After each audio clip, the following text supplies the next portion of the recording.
آوازیں حسیات کا ہی مجموعہ ہیں۔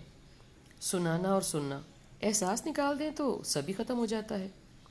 گونگا بھی بہرا بھی بات پہنچاتا ہے اور بولنے سننے والا بھی بات نہیں پہنچا پاتا۔ اس میں الفاظ کا نہیں، احساس کا فقدان ہوتا ہے۔ ہم اشارے بھی تو سنتے ہیں، ہاتھ کے، آنکھ کے اور دھڑکنوں کے۔ ہم کہتے ہیں احساس کی بھی زبان ہوتی ہے۔ زبان تو ہوتی ہی احساس کی ہے۔ ہم آج جانوروں کی، پھول پتوں کی بات سنتے سمجھتے ہیں۔ یہ سب حس کا کام ہے، کان کا نہیں۔ آپ وہی ہو جو آپ کھاتے ہو، یہ ڈاکٹرز کہہ رہے ہیں۔ آپ وہی ہو جو آپ سوچتے ہو، یہ سائیکائٹرسٹ کہہ رہے ہیں۔ بھاشن دینے والے بھی ہر قسم کے ہیں۔ ایک کہتے ہیں آپ وہی ہو جو آپ کی معاشی تفصیلات ہیں، یعنی کہ فائنینشل سٹیٹس۔ ایک کہتے ہیں آپ وہی ہو جو آپ بولتے سمجھتے ہو۔ میں یہ کہہ رہی ہوں آپ وہی ہو جو آپ سنتے ہو، جیسے ہاضمہ ہے۔ سننا کیا ہے؟ سننا وہ ہے جو بہرے تک بھی بات پہنچاتا ہے۔ سننا وہی ہے جو ہواؤں سے پیغام اچک لیتا ہے۔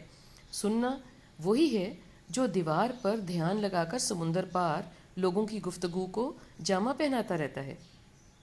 اگر دور بیٹھے لوگوں کا دھیان آ جائے تو وہاں سے جو بات اچکتا ہے وہ سننا ہی کہلاتا ہے۔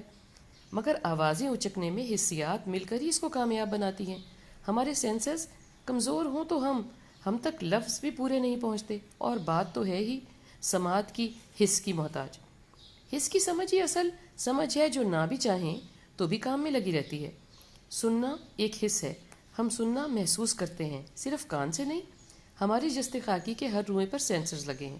ہمارا ہر عضو سنتا ہے، محسوس کرتا ہے، سٹور کرتا ہے اور اس پر نظر ثانی کرتا ہے۔ آپ محسوس کرنا کہہ لیں۔ ہمارے سینسرز ان آوازوں کو بار بار سنتے اور فلٹر کرتے اور ناپتے تولتے رہتے ہیں، ری وزٹ کرتے ہیں۔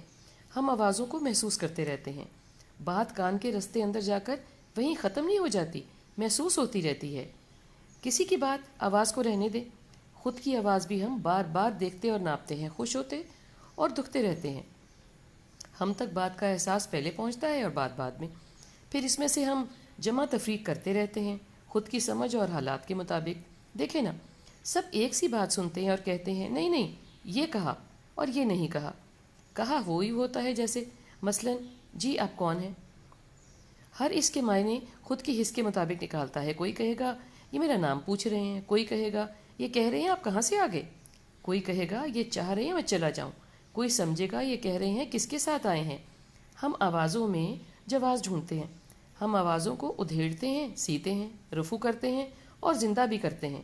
ہم ہی آوازوں کو موت کی نیند سلا دیتے ہیں۔ بھلا کیسے؟ ہم خود کے سننے کو فلٹر لگا دیتے ہیں، ایسے جیسے پیارے نبی کی آواز پیغام اور دعوت پر کفار نے لگا دیے تھے۔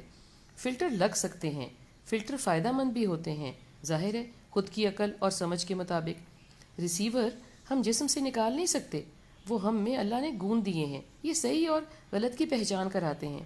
فلٹرز اور ریسیورز کو بھی سدھانا پڑتا ہے، مگر ہم بھول جاتے ہیں اور مثبت نہ سن پانا ہمارا مقدر ہی بن جاتا ہے، اور یہ مقدر ہم خود کا خود مقرر کرتے ہیں، رب تعالیٰ سے لکھوا کر نہیں لاتے۔ رب کبھی نہیں روکتا اگر کہ ہم کوئی زیادہ کوشش کسی جانب کریں، وہ ادھر ہی ڈھیل دیے جاتا ہے۔ جب اس نے وقت، عقل، سمجھ دے کر ہی پیدا کیا ہے تو پیچھے تھوڑا ہی نہ لگا رہے گا کہ آپ اس کا استعمال بھی نہ کریں اور آپ کو راہ بھی ملے اور رہبر بھی، اور وہ اوپر بیٹھا بس آپ کو روکتا رہے۔ یہ آپ کو معلوم ہے کہ آپ کے کل وجود کی حاضری چاہی گئی ہے۔ بس ویسے سننے، ماننے، کرنے کا حکم ہم اکیلے کو نہیں ہے، سب انسانوں کو ہے، بلکہ سب تخلیق کو ہے۔ ہمارے علاوہ سب حکم کے پابند ہیں اور ہم